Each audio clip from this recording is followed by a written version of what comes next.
దీర్ఘమౌనం మించు కోపమేది లేదు, కంట నీరు మించు జ్ఞానమేది లేదు, కాలం ఆపలేని గాయమేది లేదు.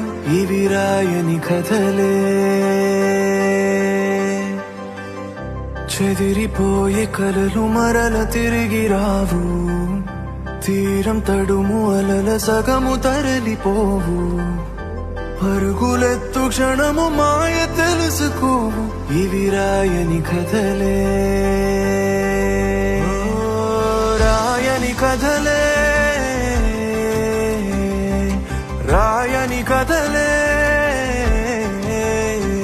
పొరబడి నొరబడిలో అవగతమగు స్థితిలో ఇవి రాయని కథలే. రాచిలక రాచిలక రాచిలక